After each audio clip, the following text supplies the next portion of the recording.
بسم اللہ الرحمن الرحیم۔ گلزار اردو 11ویں جماعت کے لیے خواہ مخواہ کی لڑائی۔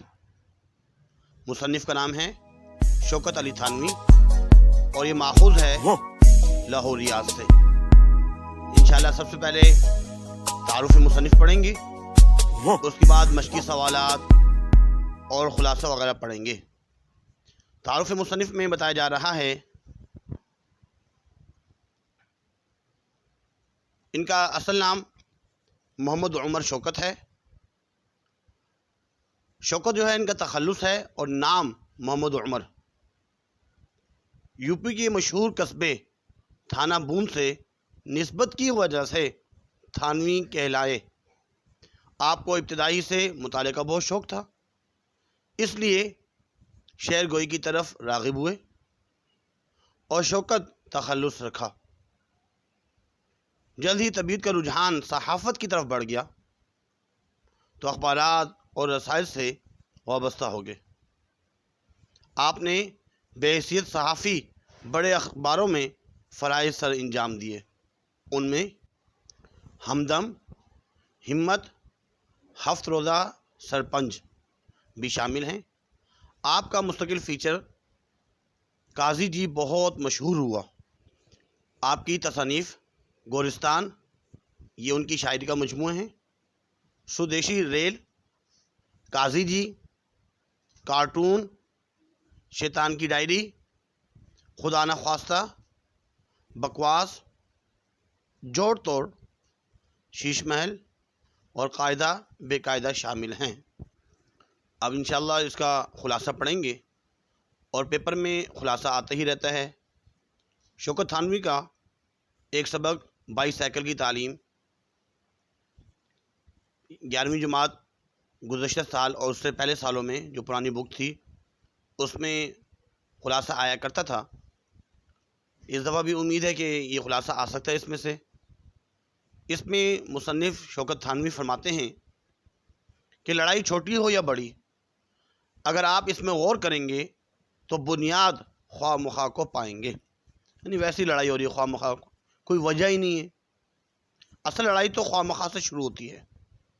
اگر لڑائی خواہ مخواہ کے علاوہ کسی اور وجہ سے ہوتی ہے تو مصنف کہتے ہیں کہ وہ لڑائی نہیں ہے، بلکہ اس کو انتقام کہا جا سکتا ہے، بدلہ کہا جا سکتا ہے، تبادلہ خیال، بیت بازی، بیس و مباحثہ یا زیادہ مقابلہ انہیں کہا جا سکتا ہے۔ لیکن لڑائی تو وجدان آتشیں کو کہتے ہیں، جس کی کوئی وجہ ہو یا سبب۔ بس اتنا ہی کافی ہے۔ کسی نے کہہ دیا آؤ پڑوسن لڑیں، مذاق میں کہہ دیا، ایسے خواہ مخواہ میں کہہ دیا۔ اس نے کہا لڑے میری بلا، چٹک کر جواب دیا بلا لگے تیرے سگے ستیلوں کو، اور لیجئے لڑائی شروع۔ اس لڑائی میں توتکار، اس کے بعد کنکر پتھر، اس کے بعد لپا ڈکی اور آخر میں خون خرابے تک نوبت پہنچ سکتی ہے۔ مختصر یہ کہ بعد میں تھانہ، عدالت سب ہی کچھ ہوگا، مگر اس لفظ خواہ مخواہ کا کوئی بھی شکریہ ادا نہ کرے گا جس کی بدولت ایسی رونق نصیب ہو سکی۔ مصنف فرماتے ہیں کہ ایمانداری کی بات تو یہ ہے کہ لڑائی کا مزہ بھی خواہ مخواہ کی لڑائی میں ہے۔ یعنی لڑنے کا وہم و گمان بھی نہیں، لیکن پھر بھی لڑ رہے ہیں۔ نہ باپ دادا کی عزت کا خیال، نہ اپنا سفید پوش ہونے کا ہوش۔ مصنف کہتے ہیں کہ ایک مرتبہ میری کسی سے خواہ مخواہ لڑائی ہو رہی تھی۔ ہم نے ان کے منہ نہ لگتے ہوئے ایک اور صاحب سے کہہ دیا ذرا ملاحظہ فرمائیے آپ کی تیزی۔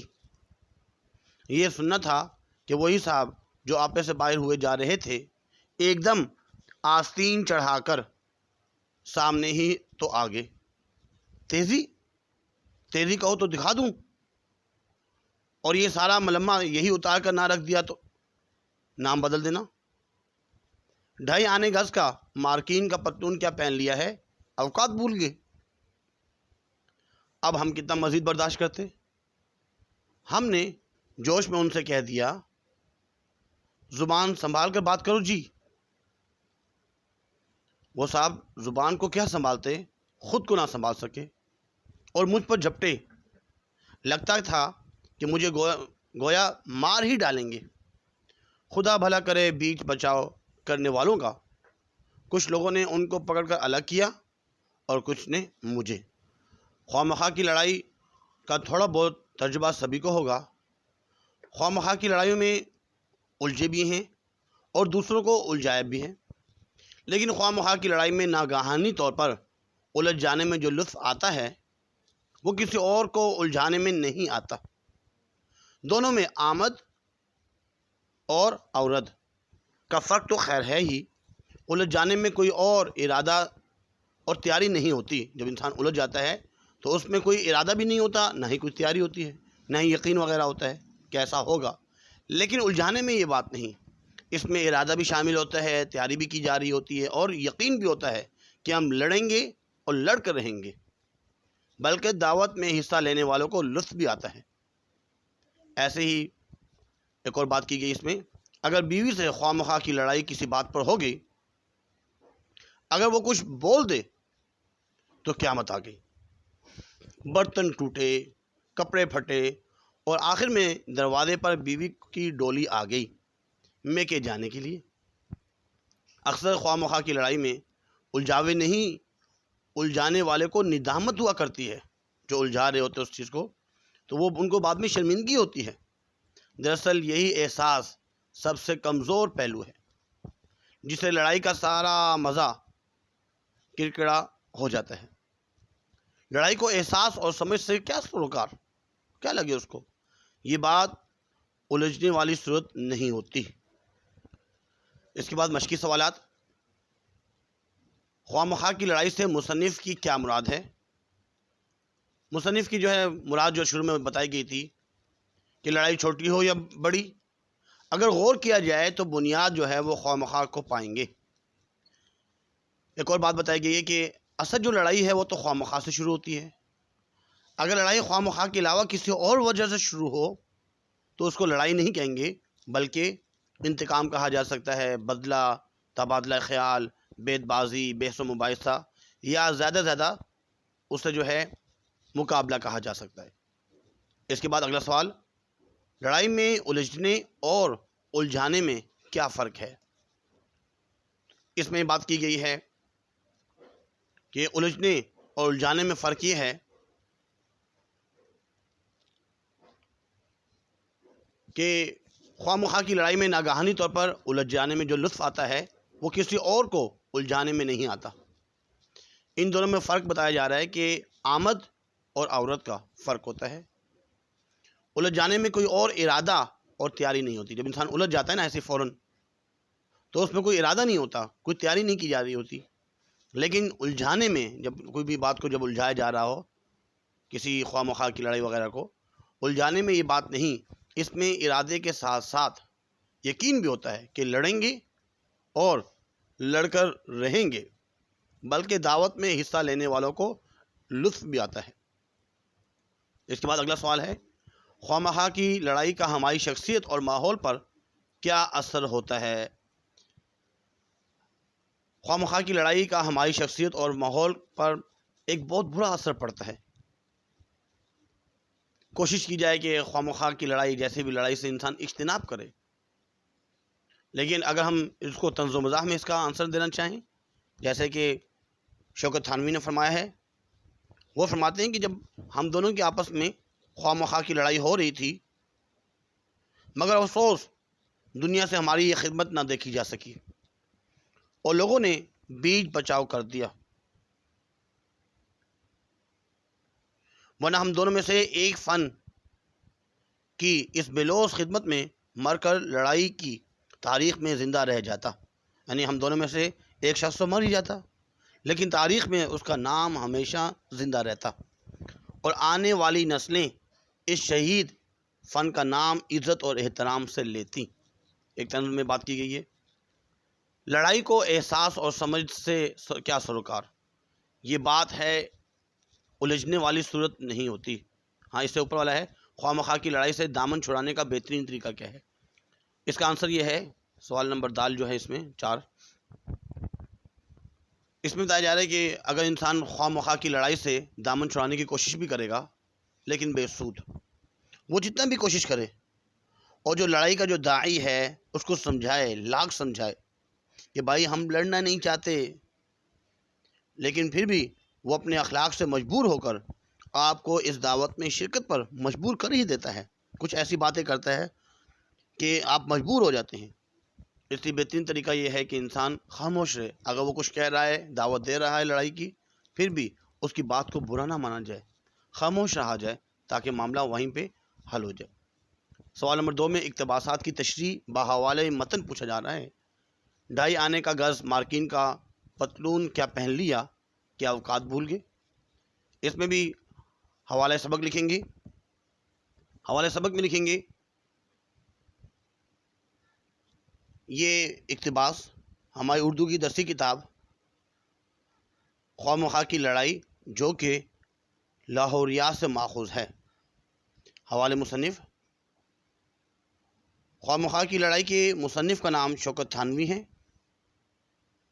جو طنز و مزاح نگار ہیں، مزاح نگار ہیں۔ اس کے بعد اس کی تشریح میں بتائیں گے کہ جب مصنف کی لڑائی کسی سے خواہ مخواہ ہو رہی ہوتی ہے، ان کی کوشش یہ ہوتی ہے کہ وہ لڑائی نہ کریں، ایک جو دوسرے صاحب کھڑے ان سے انہوں نے کہہ دیا ذرا ملاحظہ فرمائیے آپ کی تیزی، بس اتنی بات کی انہوں نے۔ ان کو یہ سننا ہی تھا، وہ صاحب جو آپے سے باہر ہوئے جا رہے تھے ایک دم آستین چڑھا کر سامنے ہی تو آگے، تیزی کہو تو دکھاؤں میں، یہ تمہارا جو سارا ملمہ ہے یہ اتار کر نہ رکھ دیا تو نام بدل دینا۔ اور ان کو طنزی انداز میں کہہ رہے ہیں 2.5 آنے گز کا مارکین کا پتلون کیا پہن لیا، جو پینٹ شرٹ آپ نے جو پہن لی، اپنے اوقات ہی بھول گئے۔